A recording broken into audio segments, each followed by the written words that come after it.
अगर आप DElEd first semester की तैयारी कर रहे हैं तो ये वीडियो आपके लिए बहुत ही आवश्यक होने वाली है, क्योंकि इस वीडियो में हम हिंदी से 30 इंपॉर्टेंट क्वेश्चन लेकर आए हुए हैं जो परीक्षा के लिए बहुत ही आवश्यक है।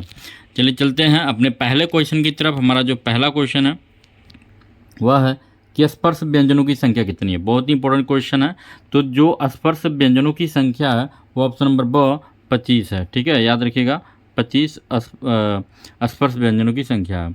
आगे बढ़ते हैं कि निम्न में से कौन महाप्राण नहीं है। इसमें बताना कौन सा महाप्राण नहीं है। तो कौन नहीं है, बाकी तो ये तीनों जो हैं ये आपके हो जाएंगे महाप्राण में। ठीक है, आगे बढ़ते हैं कि कृष शब्द का विलोम है। कृष शब्द का आपको विलोम बताना है, तो इसका जो विलोम होगा वो हो जाएगा स्थूल, ऑप्शन नंबर 100। ठीक है, आगे बढ़ते हैं कि इनमें से भाषाई कौशल नहीं है। इसमें से कौन सा भाषाई कौशल नहीं है, तो ऑप्शन नंबर ब गद्य इसका सही जवाब हो जाएगा। ठीक है, आगे बढ़ते हैं कि कतिपय का समानार्थी बताना आपको। कतिपय शब्द का समानार्थी क्या होगा इसमें, तो कतिपय शब्द का जो समानार्थी होगा वो कुछ होता है, ऑप्शन नंबर 100 इसका सही जवाब हो जाएगा। आगे बढ़ते हैं, अर्ध विराम होता है। अर्ध विराम होता है तो ऑप्शन नंबर 100 इसका सही जवाब हो जाएगा। पूर्ण विराम से कम, पूर्ण विराम से कम होता है, मतलब पूर्ण विराम से अर्ध विराम होता है, पहले अर्ध विराम आता है फिर पूर्ण विराम आता है। आगे जो हमारा क्वेश्चन है कि विराम का शाब्दिक अर्थ क्या होता है। विराम का मतलब क्या होता है, तो विराम का मतलब ही होता है ठहराव। ठीक है, मतलब शब्दों को हम लिखते, एक वाक्य लिखते हैं, जैसे वह जाता है, तो यहाँ पे हम लोग क्या करते हैं, एक खड़ी पाई देते हैं जिसको हम विराम शब्द कहते हैं, या फिर अल्प विराम, पूर्ण विराम। ठीक है, आगे बढ़ते हैं कि पूर्ण विराम से क्या अभिप्राय है। बहुत अच्छा क्वेश्चन है कि पूर्ण विराम से क्या अभिप्राय है। तो पूरी तरह से जब हम रुक जाते हैं सेंटेंस में तो उसको हम कहते हैं पूर्ण विराम। ठीक है, आगे बढ़ते हैं, लघु का विलोम बताना आपको। अब लघु माने क्या होता है, लघु माने होता है छोटा, और इसका बड़ा हो जाएगा, विपरीत का हो जाएगा बड़ा। तो इसका जो सही जवाब हो जाएगा वो हो जाएगा बड़ा, ऑप्शन नंबर ब। आगे बढ़ते हैं कि पर्वत का समानार्थी है। इसमें से पर्वत के समानार्थी शब्द बताना है। जो पर्वत का समानार्थी होगा वो कूट मने भी होता है पर्वत, तो कूट हो जाएगा इसका परिभाषी। ठीक है, आगे बढ़ते हैं कि निम्न में से कौन सा एक शब्द आकाश का परिवाची नहीं। इसमें से कोई एक है जो आकाश का परिवाची नहीं है, तो श्रांति जो है आकाश का परिवाची नहीं है, ऑप्शन नंबर 100 इसका सही जवाब हो जाएगा। आगे बढ़ते हैं कि नूतन का विलोम शब्द क्या होगा। इंपॉर्टेंट क्वेश्चन है। तो नूतन को जब पुरातन, ऑप्शन नंबर 100 इसका सही जवाब हो जाएगा। ठीक है, आगे बढ़ते हैं, य वर्ड क्या है। तो य र ल व ये जो वर्ड होते हैं अंत अस्त व्यंजन कहलाते हैं। ठीक है, इनको हम अंत अस्त व्यंजन कहते हैं, ऑप्शन नंबर ब सही जवाब हो जाएगा। आगे बढ़ते हैं, अगला जो प्रश्न हमारे पास है कि भाषा शिक्षण के अंतर्गत सुलेख से क्या तात्पर्य है। तो सुलेख मन होता सुंदर लिखने को ही क्या कहते हैं, सुलेख, ऑप्शन नंबर और सही जवाब हो जाएगा।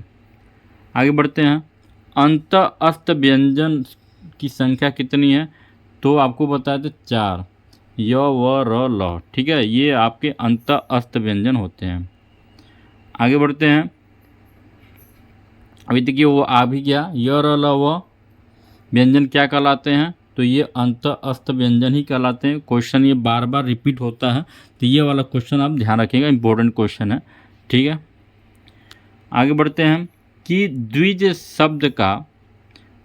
शब्द का क्या अर्थ होता है। तो द्विज का अर्थ होता है ब्राह्मण, पक्षी, दांत, इनमें से सभी हो जाएगा। ठीक है, आगे बढ़ते हैं, लिपि विकास का प्रथम सोपान क्या है, तो इनमें से कोई नहीं पे टिक लगा देना है। ठीक है, आगे बढ़ते हैं, जंगम, ये वाला क्वेश्चन देखिएगा बहुत इंपॉर्टेंट है। जंगम का विलोम शब्द क्या है, तो जंगम का विलोम शब्द होता है स्थावर, ऑप्शन नंबर ब सही जवाब हो जाएगा। आगे बढ़ते हैं, अगला जो प्रश्न हमारे पास कि दिन का विलोम क्या होता है, तो दिन का विलोम हो जाएगा रात, ऑप्शन नंबर अ। आगे बढ़ते हैं, आनंद का परिवाची बताना आपको। आनंद का परिवाची क्या होता है? तो आनंद का परिवाची होता है प्रमोद। Pramod option number 100। आगे बढ़ते हैं कि इंद्र का परिवाची आपको बताना है। इंद्र का परिवाची क्या होता है? तो पुरंदर हो जाएगा, ऑप्शन नंबर 2 सही जवाब हो जाएगा। आगे बढ़ते हैं कि तरंग का परिवाची बताना आपको। तरंग का परिवाची क्या है? तो जो तरंग का परिवाची हो जाएगा उर्मी, ऑप्शन नंबर 2 सही जवाब हो जाएगा। अगला जो प्रश्न है, दास का परिवाची क्या होगा? दास का परिवाची बताना आपको। तो दास का परिवाची होता है सेवक, मतलब दास मतलब सेवक। आगे बढ़ते हैं कि विभावरी का परिवाची क्या होगा? तो छड़दा हो जाएगा, ऑप्शन नंबर 2 सही जवाब हो जाएगा। ठीक है, आगे बढ़ते हैं कि निम्न में से कौन एक अग्नि का परिवाची नहीं है? तो पावक मने अग्नि होता है, वैश्नार मने कृषाणु, अनिल जो है ये वायु की परिवाची है। ठीक है, तो ऑप्शन नंबर 2 सही जवाब हो जाएगा। आगे बढ़ते हैं कि निम्न में से कौन सा शब्द हिमालय का परिवाची नहीं है? तो कौन है जो हिमालय का परिवाची नहीं है? तो ऑप्शन नंबर 2 गिरिजेश। आगे बढ़ते हैं कि निम्न में से कौन सा शब्द सरस्वती का परिवाची नहीं है? तो इसमें जो पद्मा ये सरस्वती का परिवाची नहीं है, ऑप्शन नंबर 2। आगे बढ़ते हैं कि निम्न में से कौन सा शब्द सूर्य का परिवाची नहीं है? तो सूर्य का परिवाची इसमें निशाकर नहीं है, प्रभाकर, दिनेश, दिनकर ये सभी सूर्य के परिवाची हैं।